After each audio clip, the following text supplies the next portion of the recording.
Listo. Buenos días, pues vamos a dar inicio a otro de los eventos previos a la inauguración de este año del seminario sobre etnicidad, interculturalidad, pluralismo jurídico, derechos humanos y pensamientos críticos. En esta ocasión estaremos con la maravillosa presencia de nuestro colega, compañero, el doctor Orlando Aragón Andrade, quien, bueno, pues nos apoya con estas sesiones previas al seminario. Posteriormente, también en los trabajos ya formalmente del seminario estará con nosotros. Entonces, Orlando, él es licenciado en Derecho, maestro en Historia y doctor en Antropología. Se distingue, como lo dije ya anteriormente aquí a los compañeros presentes, por su trabajo en antropología militante, un trabajo de investigación y acción participativa bastante destacado y ya muy extendido, muy reconocido. Y bueno, pues agradecemos mucho su presencia, ya lo he presentado 2 veces, pero bueno, ahora por motivos de la transmisión en vivo, pues volvemos a presentarle. Y bueno, pues bienvenido, Orlando, esta es tu universidad, evidentemente. Adelante. Gracias. ¿Me puedo quitar la...? Sí, estamos a una distancia, creo que es prudente, okay. Entonces gracias. No pasa. Hola a todas, todos, buenos días. Gracias por estar acá. Pues antes que nada, agradecerle aquí a la doctora Claudia, al doctor Alejandro, pues la invitación. La verdad es que me estaban platicando de que la plática pues está en este curso de una materia que desde hace bastante tiempo se ha peleado para que formen parte de la educación jurídica básica, ¿no? Que es esta de derecho indígena, ¿no? Derechos de los pueblos indígenas. Y pues qué gusto, qué felicidad pues, formar parte de este curso. Qué bueno que esté ya dándose acá en la UNAM. Pues miren, yo quería compartirles unas reflexiones quizás iniciales, ¿no? Del trabajo que estamos haciendo junto con otros colegas, también la mayoría abogados, la mayoría también como yo híbridos, ¿no? Es decir, no solamente abogados, sino antropólogos, sociólogos, historiadores, gente que estudiamos la interdisciplina, por decirlo de alguna manera, y que participamos también al mismo tiempo en los procesos de lucha de las comunidades indígenas que pelean por sus derechos de autonomía y de autogobierno, específicamente o más, vamos a decirlo así, centralmente en Michoacán, ¿no? Hemos también participado acá en algunos casos en la Ciudad de México, en Morelos, por ejemplo, también, en Oaxaca y en algunos otros lugares, pero como nosotros somos de Michoacán, nuestra presencia es particularmente ahí.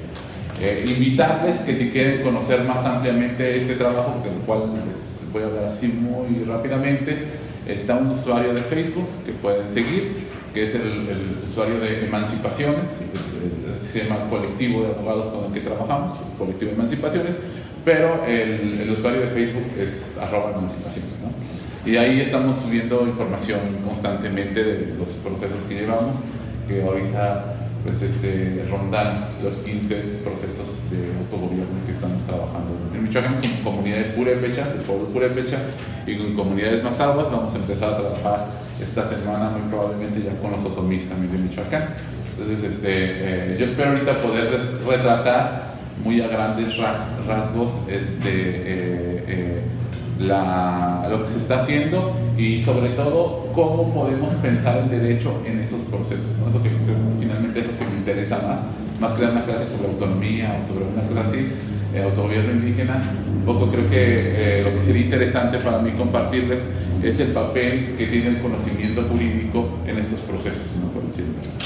Entonces, bueno, miren, el nombre de la plática pues tiene un nombre purépecha, ¿no? Que son las comunidades que principalmente nosotros trabajamos. Creo que si se lo puede bajar un poquito a la proyección sale ahí, ¿no?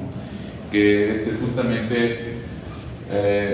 justamente Mahuhanash Pani, ¿no? Que básicamente lo que quiere decir es imaginar juntos, ¿no? pensar juntos en purépecha. Y quise utilizar esta expresión para, digamos, abordar dos discusiones, una antropológica y otra jurídica, que creo que nos puede aclarar justamente esta situación de cuál es el papel del derecho en este tipo de procesos, y de los abogados, por supuesto, ¿no? Cuando hablo del papel del derecho, hablo pues, justamente de jóvenes como ustedes, que van a ser abogados en algún momento, licenciados en derecho, investigadores, etcétera, y qué podemos hacer nosotros, digamos, como actividad profesional en este tipo de procesos. La primera discusión, vamos a decirlo así, jurídica, de naturaleza más jurídica, es una cuestión que en la teoría crítica nos ha, digamos, llevado como mucha literatura, muchos artículos, muchos libros, ya desde hace décadas, ¿no? Y que es justamente quizás una cosa que en la licenciatura estudiamos poco, pero que generalmente cuando ya uno va terminando la licenciatura y empiezas a introducirte las teorías críticas del derecho, te vas dando cuenta de que es una discusión amplia. Básicamente este debate consiste en cuál es el papel del derecho en las luchas sociales, en sentido amplio, ¿no? Es decir, el derecho, como la teoría liberal nos los dice, captura todos los anhelos, las demandas de una sociedad más justa, ¿no? Es el único medio mediante el cual se puede aspirar a una sociedad más justa. O, en cambio, si digamos nos acercamos más hacia las teorías a las teorías críticas del derecho, a las teorías marxistas del derecho, el derecho del Estado se convierte más bien como en un obstáculo, en un instrumento de control, en un mecanismo del poder para que el status quo permanezca, ¿no? Digamos, en esas dos cosas nos encontramos.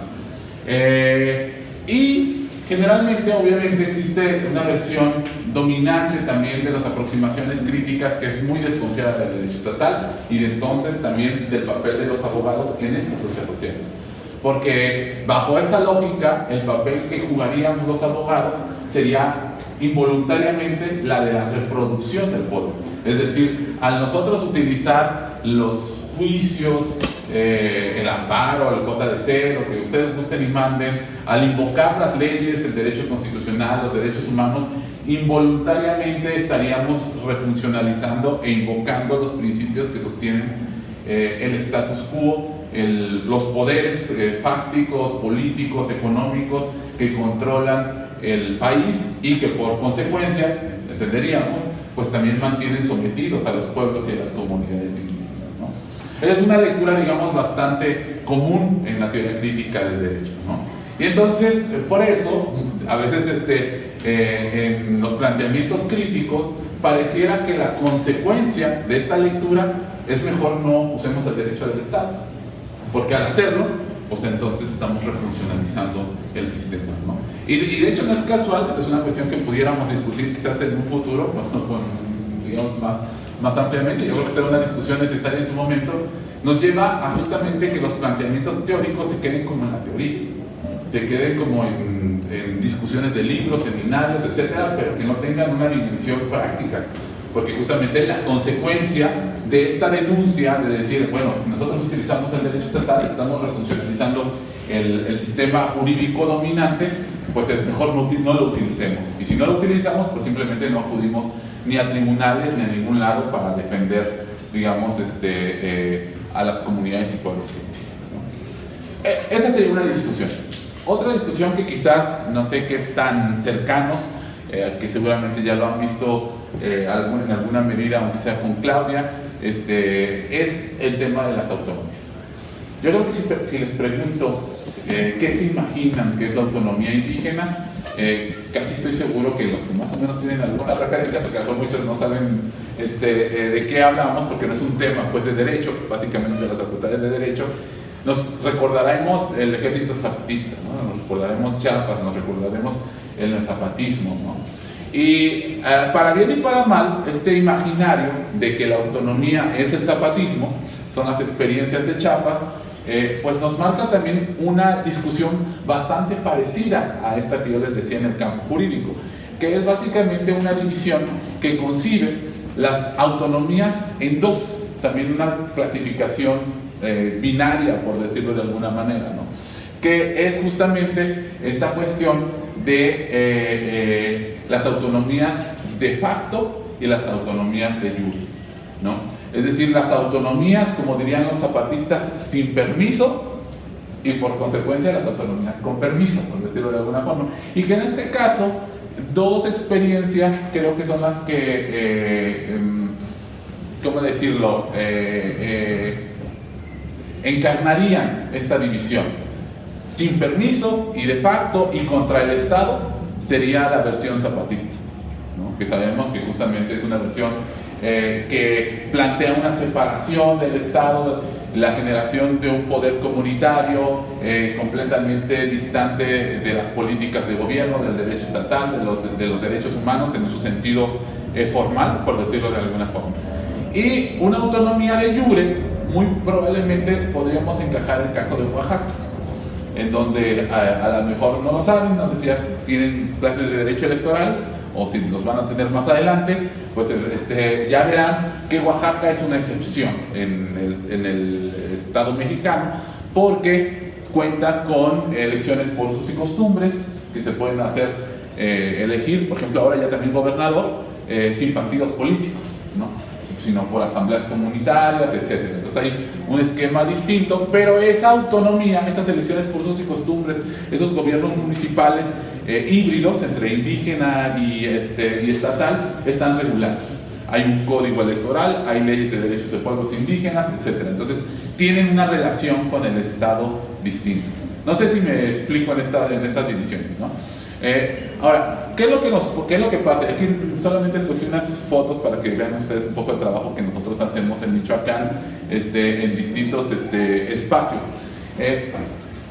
Estas discusiones teóricas, académicas, que nos llevan, como les digo, horas en seminarios, artículos, libros, etcétera, ¿qué sentido tienen en las luchas concretas de las comunidades indígenas? Al menos en las que nosotros nos toca acompañar, porque no vamos a decir que todos son así, ¿no? Primero, es importante que nosotros, si tenemos un interés justamente en los procesos vivos, más que en las páginas y que en los libros y que en la academia, que no están peleadas, al contrario, tienen que estar interligadas, lo que nosotros nos vamos a encontrar es que estas clasificaciones dicotómicas son reduccionistas. ¿Y por qué son reduccionistas? Primero, no hay ninguna comunidad, al menos con la que nosotros trabajemos, que, dicho sea de paso, haya comenzado su pelea por el derecho a la autonomía y al autogobierno por una cuestión de yo quiero ejercer un derecho. En Michoacán, yo no sé si ustedes, porque son muy jóvenes, pues eran unos niños, eran unos nenes, seguramente cuando empezó como el movimiento en Michoacán, la comunidad, digamos, más conocida, más reconocida por el tema de autonomía es la comunidad de Cherán. No es la única, pero Cherán en 2011, que seguramente pues, no sé qué edad tendrían ustedes, como 10 años, algo así, yo creo, ¿no? No creo que estuvieran muy interesados en qué pasaba en la comunidad de Michoacán y cosas así, pero bueno, capaz que después de que esta clase sí les interese ir a ver un poco qué pasó ahí. Se levanta la comunidad. ¿Contra qué se levanta? Contra la inseguridad, contra la tala del bosque, contra el crimen organizado y contra el gobierno municipal, ¿no? Se levanta mediante un proceso de organización comunal en la cual, digamos, ya desconocen al gobierno municipal que era cómplice del crimen organizado. Una historia que hasta la fecha sigue siendo bastante vigente, desafortunadamente han pasado 11 años, pero eso parece que, eso creo que sí nos suena muy familiar, ¿no? Desarman a la policía, ellos se organizan para cuidarse, ¿no?, para darse seguridad a sí mismos, e instalan un gobierno popular, es decir, ellos se gobiernan por sí solos, recuperando, reinventando, reimaginando instituciones purépechas indígenas que ellos ya tenían de tiempo atrás. Obviamente no se trata de una calca del pasado, por eso cuando dicen algunos colegas que esto se trata como de un romanticismo de de un pasado prístino que nunca existió, pues no se trata de eso. Las comunidades indígenas son bastante conscientes de que reinventan cosas que existían, adaptan al presente situaciones que practicaron en un pasado, por decirlo de alguna manera, ¿no? Entonces, ellos reinventan las asambleas, los barrios, les dan nueva vida, pues, ¿no? Y se organizan a través de eso. La cuestión, la lucha, el proceso empieza no por una situación de que alguien haya dicho yo quiero ejercer mi derecho a la autonomía o al autogobierno. Es más, seguramente para la inmensa mayoría de los comuneros en Chenal y de las comuneras pues ni siquiera sabían que existía eso, o qué significaba la autonomía y qué significaba el autogobierno.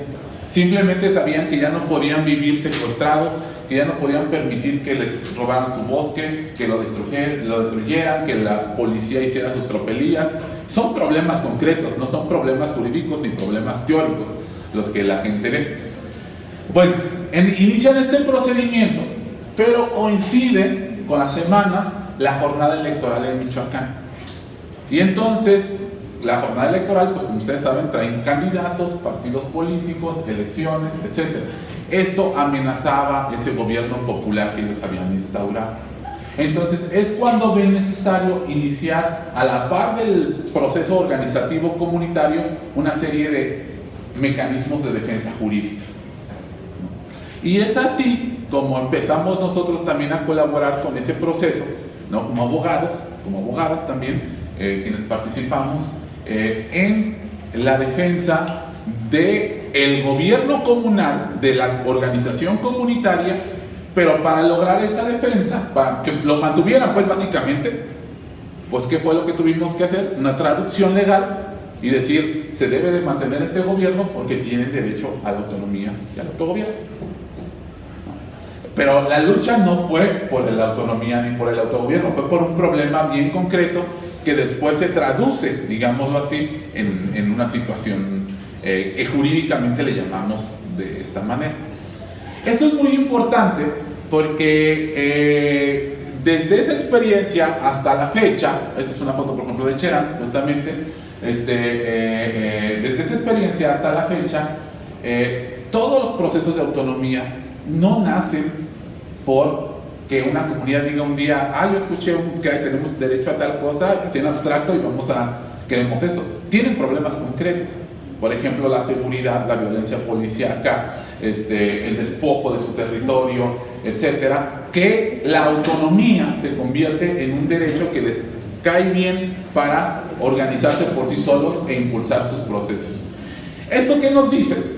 Primero, a la discusión jurídica de que nosotros reproducimos el derecho dominante a través del uso o de la invocación de los derechos que establece el derecho estatal, pues nos advierte que los pueblos no son fetichistas.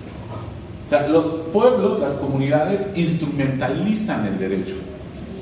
No es que digan, como por eso les insistía tanto, no es que una comunidad diga, yo quiero el derecho a la autonomía, es que tengo este problema y necesito resolverlo de alguna manera y utilizo el derecho a la autonomía. Eso es una cosa muy distinta a la actitud fetichista del derecho por el derecho. Acá no se trata de yo quiero ser autónomo porque quiero cumplir un derecho, quiero ser autónomo porque tengo un problema que tengo que resolver. Y generalmente esos problemas va la vida en sí mismo. O sea, la gente se organiza, desarma a la policía, defiende su territorio, no por gusto, sino por una ultra necesidad. O sea, si el día de mañana, imagínense ustedes, a nosotros nos tocara dejar la escuela, la facultad, para hacer una situación de defensa de nuestra colonia, de nuestra familia, cosas así, pues seguramente que a muchos de nosotros no nos gustaría dejar nuestra vida cotidiana, ¿no? Y más bien estar allá cuidando, velando o haciendo otro tipo de cosas que nos implicaría un sacrificio, ¿no? Por decirlo de alguna manera. Entonces, esta advertencia de que se reproduce el derecho del Estado no es del todo cierta, porque finalmente las comunidades indígenas desde su origen, cuando invocan al derecho estatal, no lo hacen de una manera fetichista. Muchas veces quienes somos fetichistas somos nosotros. porque como abogados nos enseñan que nosotros tenemos que defender el Estado de Derecho, como si el Estado de Derecho fuera lo más importante. Para las comunidades eso no es lo importante. Lo importante, insisto nuevamente, es que tienen un problema concreto, ¿no? Y tienen que resolver ese problema. Y si para eso van a usar el derecho estatal, la movilización política, van a cerrar una carretera, van a hacer una protesta en la ciudad, van a ir acá, allá, lo hacen, porque se tienen que resolver un problema. Esta misma experiencia, que podría yo replicarla, también nos muestra, por otro lado, para la otra discusión sobre las autonomías, también lo, digamos, reducido que es dividir los procesos de autonomía entre de facto y de jure, con permiso o sin permiso. El caso de Cherán se hizo famoso, compañeros, compañeras, porque instauró, digamos, dos precedentes judiciales muy importantes en nuestro país. En 2011, cuando la comunidad se levanta, nosotros promovimos un juicio para la protección de los derechos político-electorales del ciudadano. Es como el amparo en materia electoral. Ya todos han escuchado hablar del amparo, imagino que a estas alturas, aunque no sé si ya llevan amparo, pero bueno, me imagino que ya habrán escuchado de eso, ¿no? Entonces, ustedes saben que es el juicio de defensa constitucional, pues no sé si más importante, pero más famoso, pues para que acá los abogados nos enseñan que es así como que, wow, ¿no? Bueno, el JDC, esto es como el amparo en materia de derechos electorales. Se promovió ese juicio, llegó hasta la Sala Superior del Tribunal Electoral, que es como la Suprema Corte en materia electoral, y se ganó. ¿Qué fue lo que se ganó en ese juicio judicialmente después de este proceso de organización? Dos cosas. Primero, que aunque no estuviera en el Código Electoral de Michoacán que se pudiera hacer una elección por usos y costumbres, se pudiera hacer. Segundo, que el gobierno municipal que iba a instaurar Cherán podía no ser encabezado por un presidente municipal y no tener regidores, sino tener un gobierno distinto, abierto. Y los gobiernos indígenas, los gobiernos comunales no son individuales, son colectivos, a pesar de que tengan pues muchas diferencias entre ellas, por ejemplo, ¿no? Entonces, eso fue un hito, fue el primer municipio que tuvo derecho a una cosa así. Ustedes, yo no sé si también eso ya lo vean, pero bueno, en el 115 de la Constitución está establecido el marco del gobierno a nivel municipal.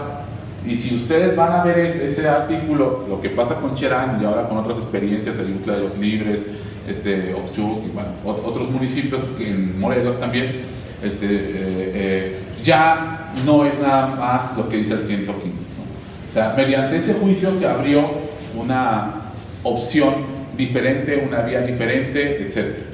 Después, 2 años después, se gana la misma comunidad de Cherán un juicio en la Suprema Corte de Justicia en la que demandamos al gobernador y al Congreso del Estado por una reforma constitucional que no se consultó. Entonces, el gobierno municipal, en tanto representante de la comunidad, acude a la Suprema Corte para invalidar esa reforma constitucional y se gana.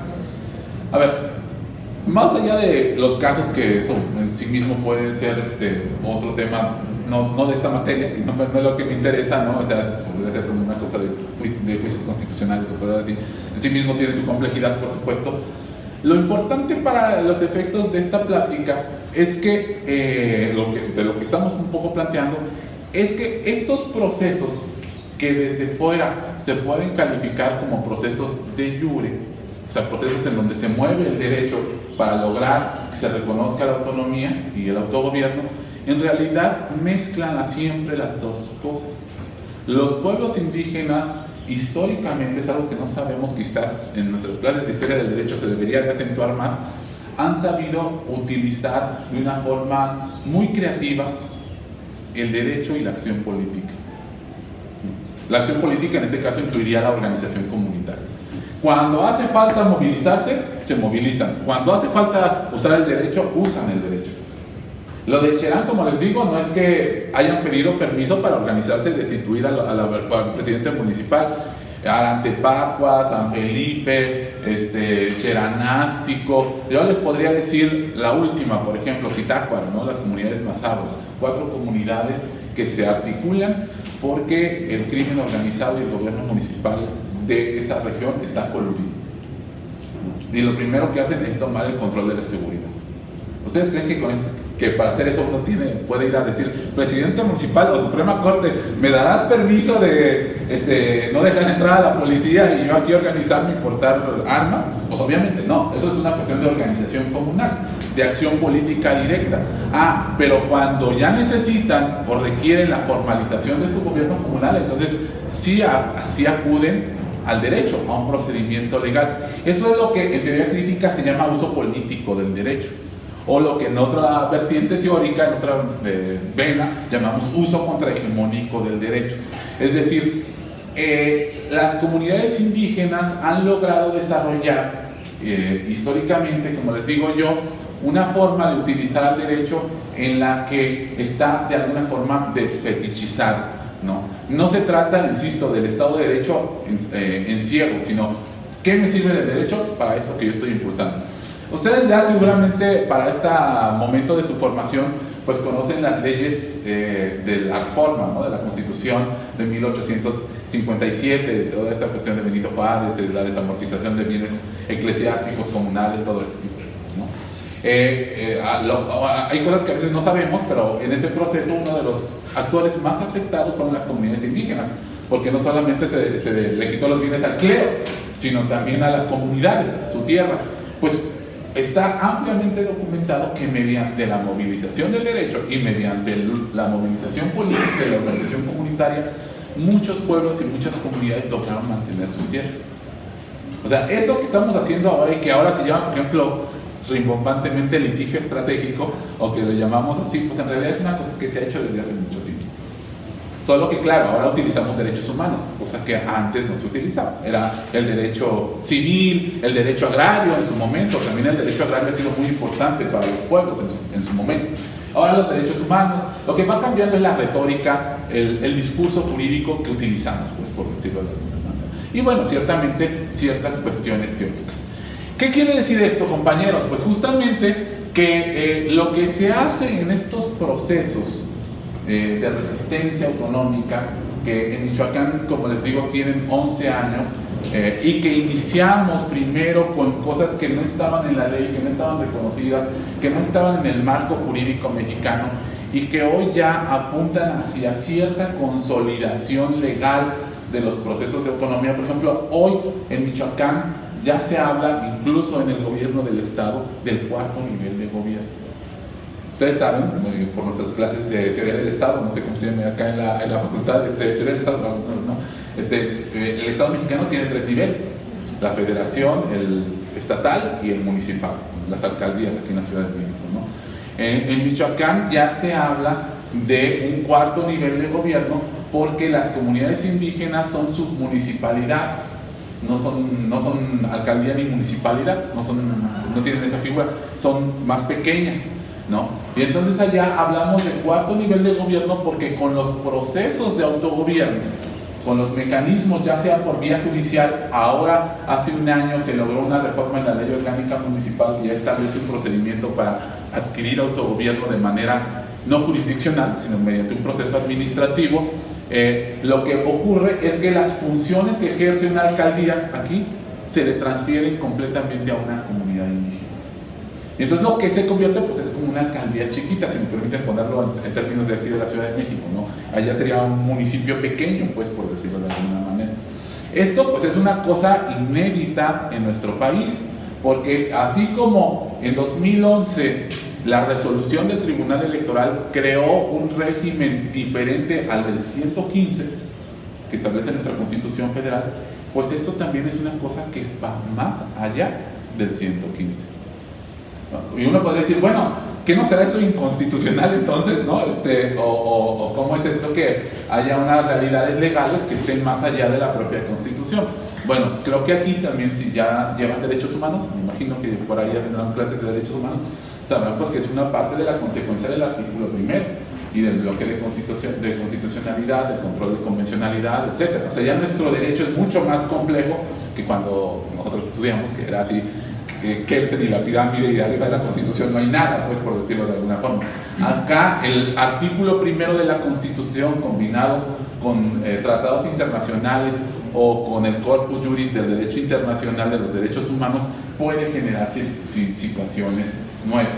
Ahora, como yo les decía, esta cuestión, entonces, no es que se reduzca a, o sea, los pueblos no usan el derecho reproduciendo el status quo, lo indianizan, si me permiten esa expresión, lo desbordan, es decir, lo utilizan, lo adaptan para sus necesidades, no están pensando, insisto, en el artículo tal, dice tal, y debe de ser el artículo, y el artículo es lo importante, sino son sus necesidades.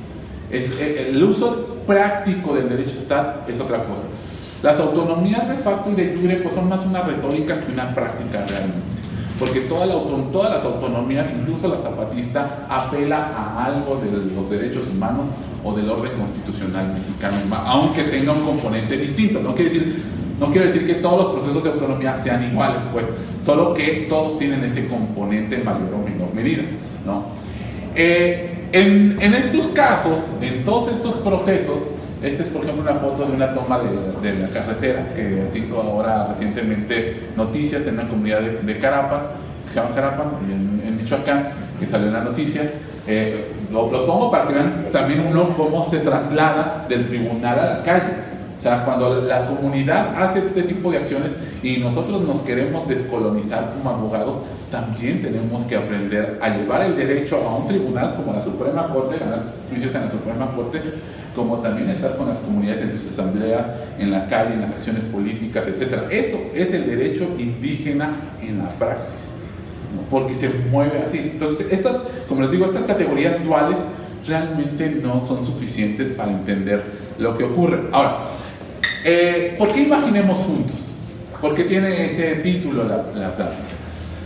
Y aquí es quizás lo más importante, compañeros, quizás no sé si me vaya a lograr dar a entender en estos minutos, pero es quizás como el mensaje que quisiera un poco transmitirles, sobre todo ustedes que están en un proceso de formación y que seguramente pues, les viene todavía muchos semestres, mucho que aprender, que discutir o que interpelar, ¿no?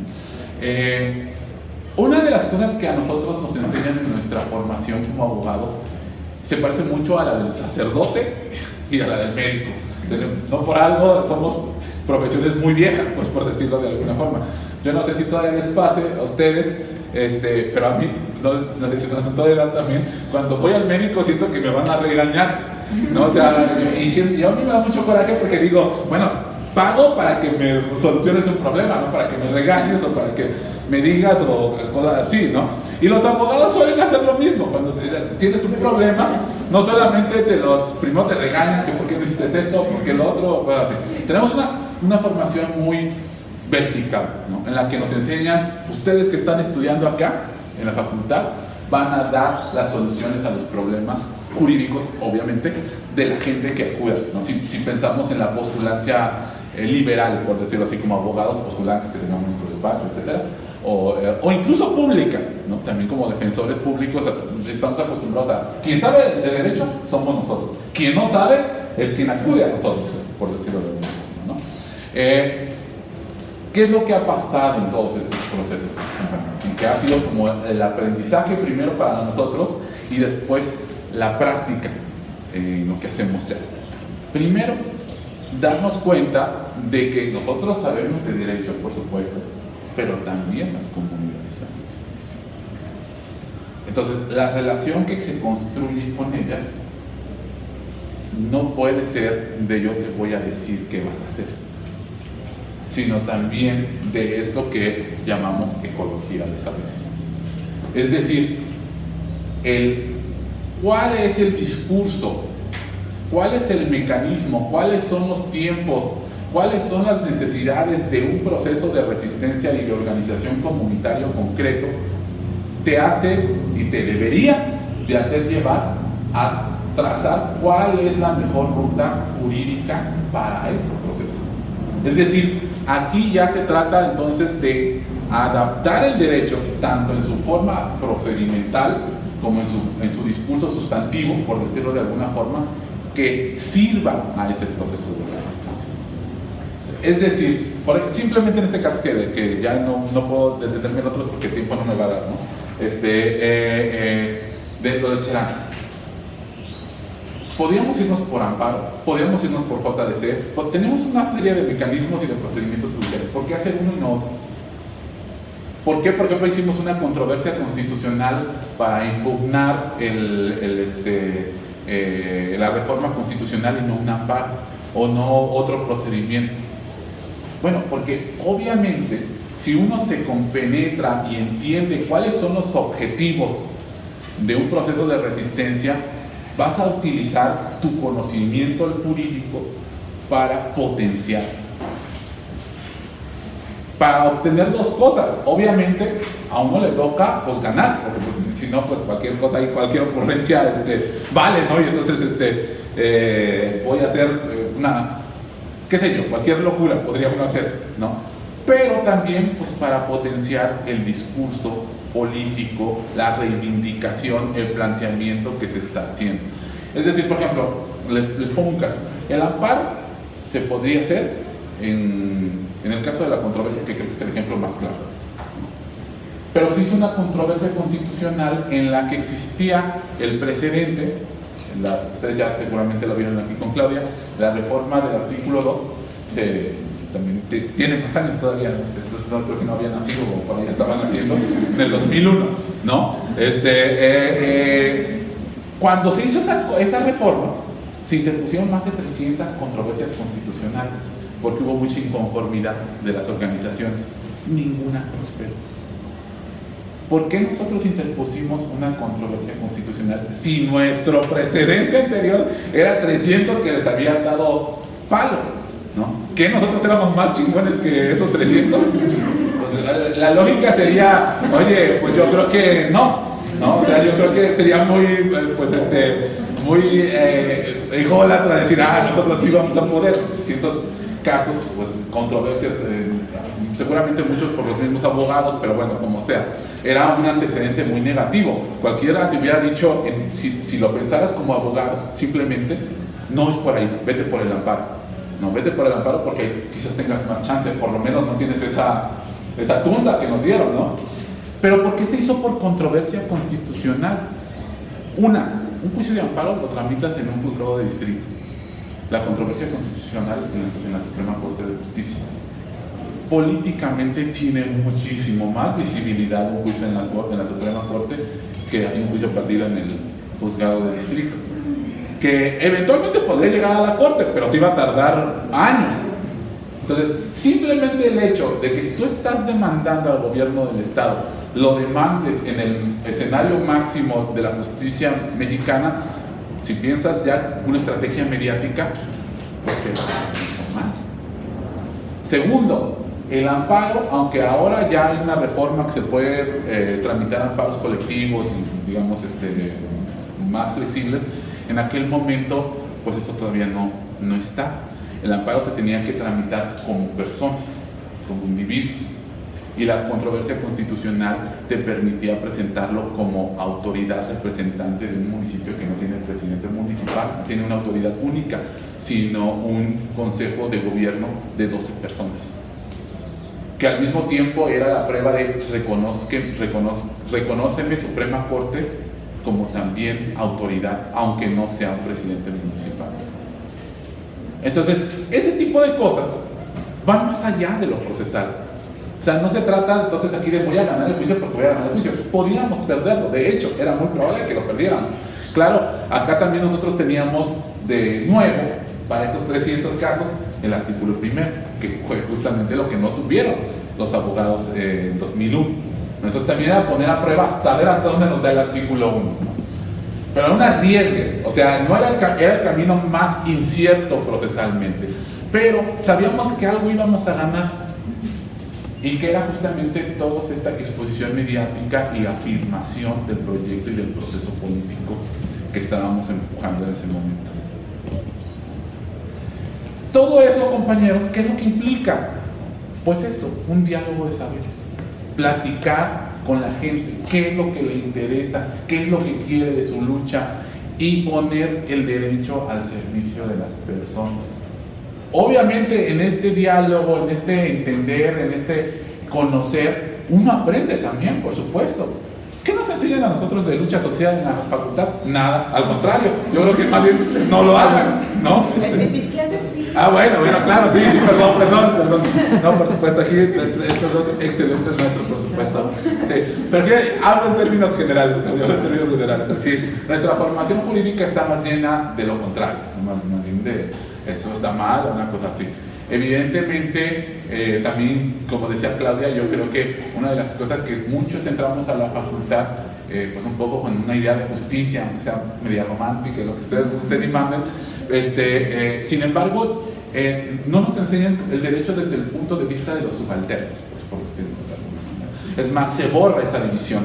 La educación jurídica, en términos generales, no quiere decir que acá en la clase de Claudia, es justamente borrar la situación, ¿no? el sitio del derecho, por decirlo de alguna forma, ¿no? Dice la epistemología feminista, todo conocimiento es situado. No es la gran lección de la epistemología feminista de las ciencias sociales, el derecho también es situado. Y eso de lo que yo les estoy hablando desde el sitio de los pueblos subalternos y de los pueblos indígenas, cómo ven el derecho. Nosotros estudiamos también desde un sitio el derecho, pero no lo estudiamos desde los subalternos, los estudiamos generalmente desde el estatus. Pero también ahí es donde se pierde de vista la teoría crítica desde mi punto de vista, porque también ve el derecho desde la universidad, desde las aulas, no desde cómo lo mueven los pueblos y las comunidades indígenas. A mí, evidentemente, ser antropólogo y trabajar con metodologías de antropología me permite pues, tener algunos instrumentos, la etnografía, qué sé yo, otro tipo de cosas, para ver cómo los pueblos lo movilizan esto.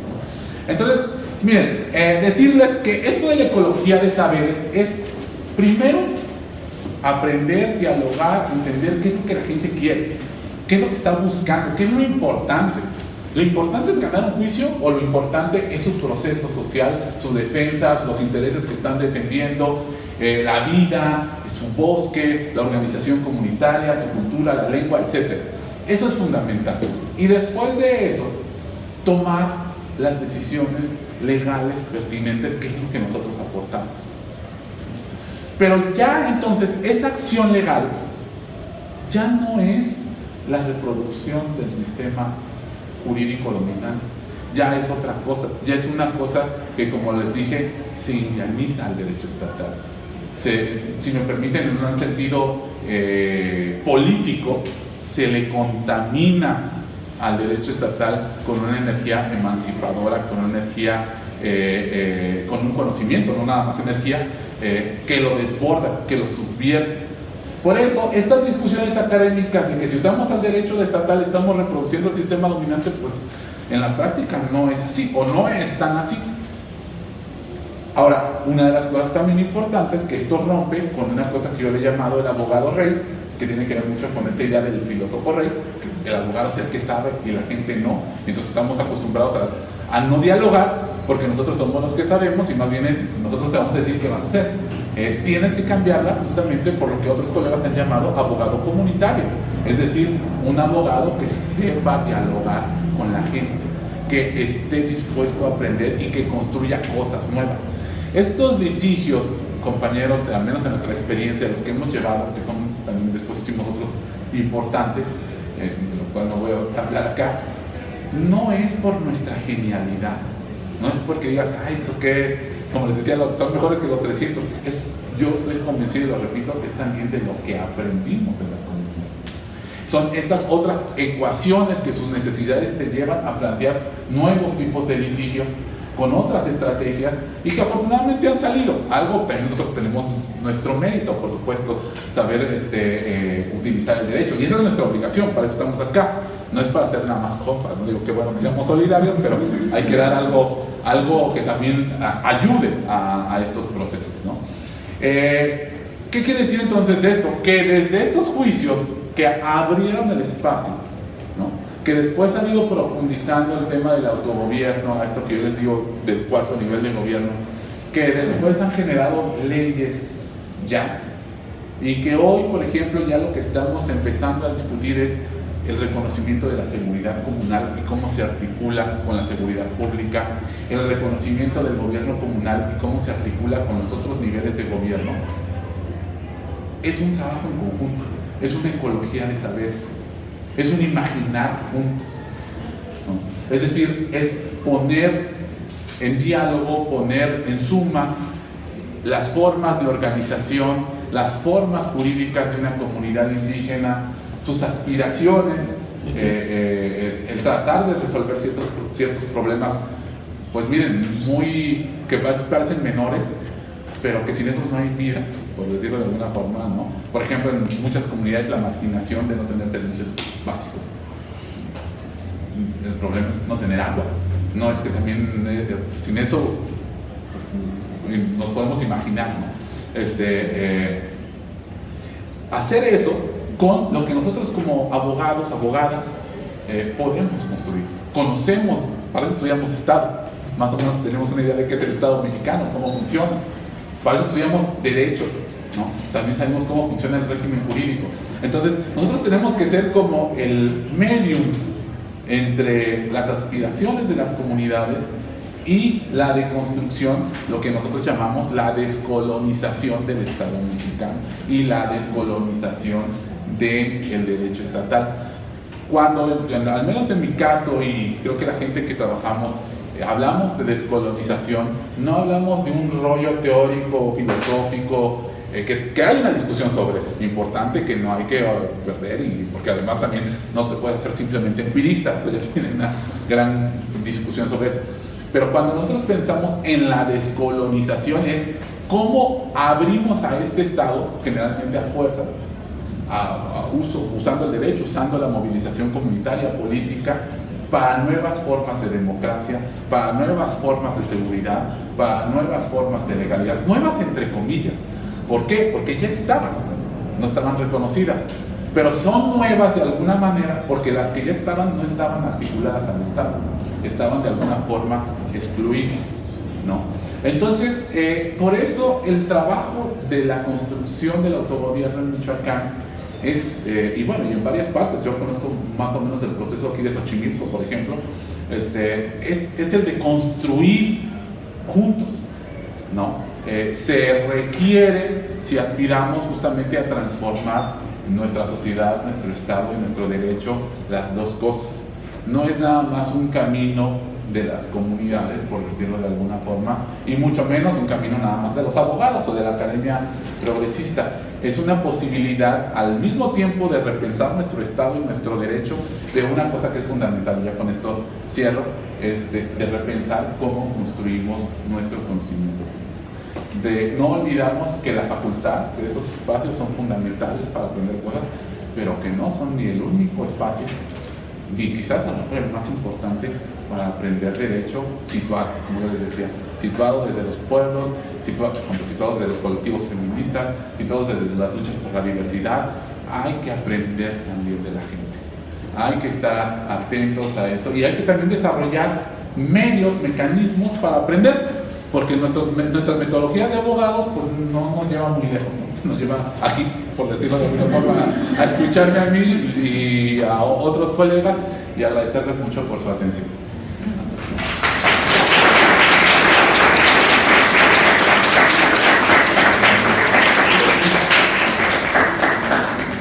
Si tienen dudas, si tienen algún pensamiento contrario, incluso aquí todo se permite. Sí, claro. Nada más me dejan su nombre, ¿no es cierto? Nada más para decir, ahí nos vemos. Adelante, Miguel Ángel y Francisco. Sí, mi pregunta es que si mediante este procedimiento administrativo que llevan a cabo los pueblos para lograr su autonomía, también se les da esa capacidad de crecer presupuesto estatal. Sí, bueno, claro, es que no expliqué mucho esto. Acá la situación, de hecho, coloquialmente a estos procesos de autogobierno se les ha llamado el presupuesto directo, ¿no? Que básicamente es una situación en la que se funda la administración pública centralista de nuestro país, ¿no? Sabemos que pues, desde la federación hasta el nivel municipal somos un país centralista, ¿no? ¿Qué pasa en los municipios? que a las comunidades indígenas, que son poblaciones más pequeñas, generalmente no les llega el presupuesto, o les dan una miseria de presupuesto. De por sí el presupuesto a los municipios es bajísimo, pues bueno, ahora para las comunidades es todavía más paupérrimo. Entonces, lo que se hace es que se les transfiere la parte que proporcionalmente les corresponde del presupuesto público municipal en base a un criterio poblacional.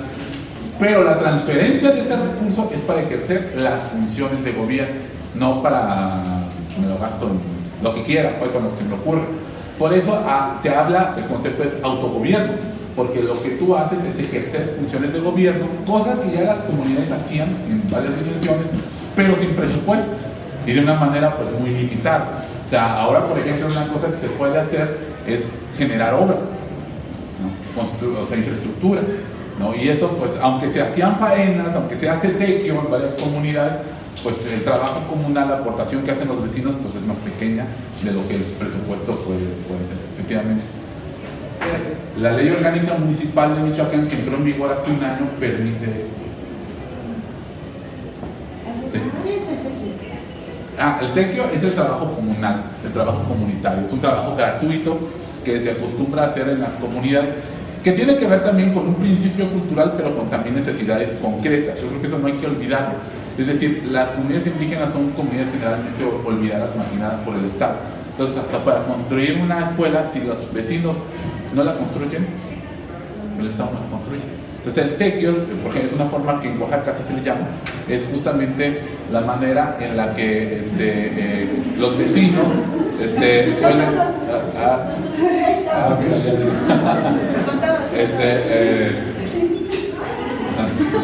ya es la manera en la que los vecinos se ponen de acuerdo y de manera voluntaria, de manera gratuita, colaboran para construir cosas o para limpiar el camino o para hacer alguna obra. El tequio y faena son básicamente lo mismo. En Michoacán le llamamos faena, pero de hecho hay una organización muy interesante que se llama Tequio Jurídico. O mano vuelta también. O mano vuelta, exacto, ¿no? Entonces, gracias, a regreso. Sí, pues. ¿Alguien más? Perdón. ¿Alguien más? Los últimos 2 minutos. Sofía, por favor. Me gustaría preguntarle, bueno, en este diálogo jurídico entre los pueblos indígenas y pues, las estructuras jurídicas, ¿usted consideraría que se puede hablar de una especie de diálogo intercultural? Porque bueno, la interculturalidad se piensa sobre todo en eso, ¿no? En la cultura, en tradiciones y eso. Pero me gustaría saber si, pues desde esa resistencia, desde esa lucha, podría ser también como... Absolutamente. O sea, yo creo que aquí hay que politizar la interculturalidad. Eso es lo fundamental, porque efectivamente lo que dices es muy cierto. Muchas veces la interculturalidad se nos presenta despolitizada, pero más bien la interculturalidad que es útil para los pueblos es la que es politizada, la que aspira a transformar pues, una situación de marginación, de desventaja, etc. Entonces acá son dos cosas realmente. Es un diálogo intercultural, porque aprendemos formas distintas de organización, de hacer política, de pensar la justicia, el derecho, etc. Pero también es un diálogo de formas de movilización política. A mí, por ejemplo, una de las cosas que siempre qué sé yo, no es lo mismo para mí hablarles ahorita a ustedes aquí en un salón de clases. Yo soy profesor, trabajo en la UNAM de Morelia, tengo no sé cuántos años ya también, va pasando el tiempo, ya pierde la cuenta, y les sé hablar a un salón de clases. Siempre que me toca, porque me toca constantemente hablar a una asamblea, me siento mucho más incómodo, porque no es lo mismo. No es lo mismo el discurso del profesor a una asamblea, en donde también si te interesa tenerlos atentos, pues imagínate, tú te vas a echar que el artículo tal y el proceso tal, pues así a los 5 minutos ya todos están perdidos, ¿no? Entonces aprendemos también esas otras cosas. También aprendemos formas políticas de resistencia, etc.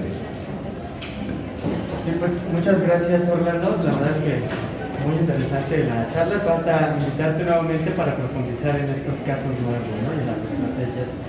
Porque yo recuperaría solo, ya para cerrar este llamado que tú haces, a construir un derecho contrahegemónico a través del diálogo con las comunidades, ¿no? O sea, romper con esta figura del abogado rey, que es el que manda y obliga y dicta qué es lo que se debe de hacer, y tener una actitud un poco más activa, más, bueno, pasiva y activa, pasiva en el sentido de recibir las demandas de las comunidades y activa en ajustar el conocimiento a esas demandas, ¿no? Entonces, pues ese es, creo yo, un llamado que es importante dejar ahí. Vamos a ponerlo, yo creo, arriba de esas reglas que están ahí.